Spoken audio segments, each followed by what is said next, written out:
galera, estamos aqui na seção OSR Underground para falar do jogo mais underground que já apareceu nessa seção, que é esse jogo aí que você está vendo na tela, que é o Wizards and Warriors, um jogo de 1983 que tem regras que não tem absolutamente nada a ver com o D&D. Foi lançado apenas 8 anos depois do D&D.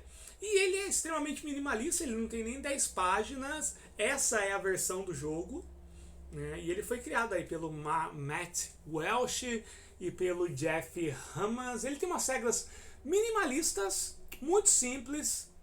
E eu acho que nem lá fora alguém ainda comenta desse jogo. Então qual que é? Ele chama Wizards and Warriors porque você só tem essas duas classes. Você não tem raça, você é um mago e você é um guerreiro. Então pressupõe-se que você é um humano, né? Não tem outras regras. Como regra adicional, você tem uma outra classe que é o Bandit, né? Que a gente pode traduzir como bandido ou ladrão. Que aí seria uma classe opcional, mas que também é um humano típico. E aqui, basicamente, ele tem aqui um subtítulo. Deixa eu ver aqui, ó. Opa, o que eu fiz aqui? Eu mudei tudo aqui, né? Gente do céu, deixa eu cancelar. Aqui, ó. O objetivo é permanecer vivo tanto quanto possível enquanto você vaga pelos labirintos.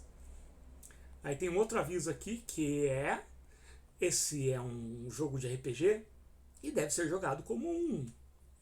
Então como é que funciona? Ele só usa D100.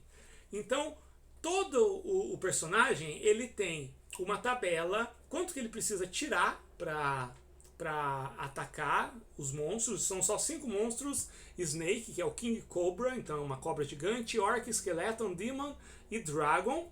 E aí você tem uma tabela de qual a possibilidade de você acertar. Por exemplo, o Snake, você acerta se você tirar até 80% no dado, né? Mais do que isso, você erra. E aí cada monstro tem o seu valor de acerto. E a mesma coisa, cada monstro tem a sua tabela de acerto com aquela classe. Então tem uma tabela do guerreiro, ele tem ainda algumas habilidades próprias, regras de evolução, né? Aqui você evolui. Toda vez que você completa um labirinto, você evolui. Aí você ganha pontos nessa tabela aqui. E o mago é a mesma coisa, ele é bem mais fraco que o guerreiro, tanto no ataque, e ele é mais vulnerável também na hora de se defender. Mas o mago, ele começa já com um spell, e cada vez que ele sobrevive a uma exploração, a um labirinto, ele ganha um spell adicional, um feitiço adicional. São poucos feitiços, você tem 1, 2, 3, 4, 5 feitiços. Então você chega aí até o nível 5 com o mago. Equipamento, você começa com uma certa quantidade de ouro, cada classe já tem a sua, né? E o dano, ele é sempre 1, né? Você causa 1 damage point toda vez que você acerta, só que as diferentes armas, elas não influenciam no dano, elas dão bônus naquela tabela de ataque. Então, por exemplo, essa arma dá um bônus de mais 10% no ataque. Esse escudo, ele dá um bônus de 5% na defesa. É muito bacana isso, é muito legal. Tem algumas coisas, né? Alguns elementos, objetos mágicos, como um anel e tudo mais. E aí aparece essa classe opcional que é o Bandit, o bandido, que ele tem também algumas habilidades próprias, sendo a mais importante é que depois do terceiro nível, né, depois dele completar 3 masmorras, 3 mazes, né, labirintos, ele desenvolve a capacidade de lutar no escuro, porque tem o Darknet Hallways, tem alguns corredores que são escuros e só o bandido consegue lutar sem penalização nesses locais.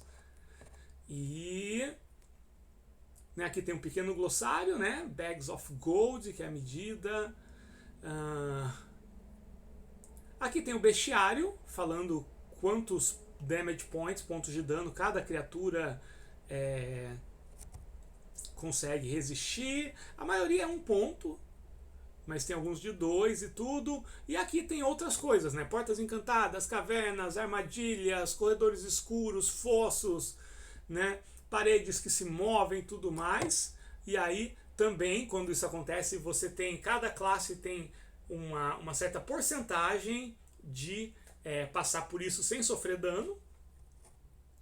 E aí os objetos, armas, escudos e outras coisas podem mudar essa porcentagem.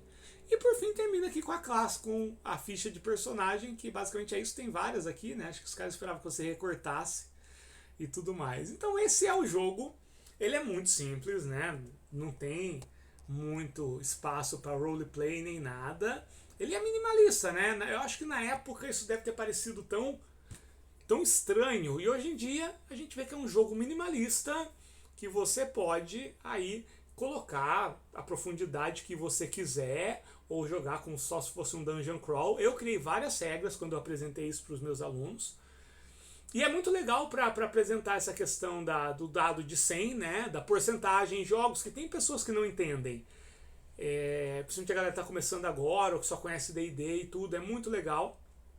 E ele é altamente customizável. Qualquer coisa que aparecer, você simplesmente pensa qual é a porcentagem, a probabilidade do herói passar por aquilo, levando em consideração a classe dele, e pronto. E aí você rola o D100 e você passa ou não passa. Então é um jogo extremamente minimalista. Eu acho que ele deve ter sido visto como um alienígena lá em 1983. Mas hoje, né, dentro de tanta coisa que a gente vê, dentro da proposta minimalista e tudo, ele faz bastante sentido. Eu gostei muito. E é isso. É isso que eu queria falar para vocês.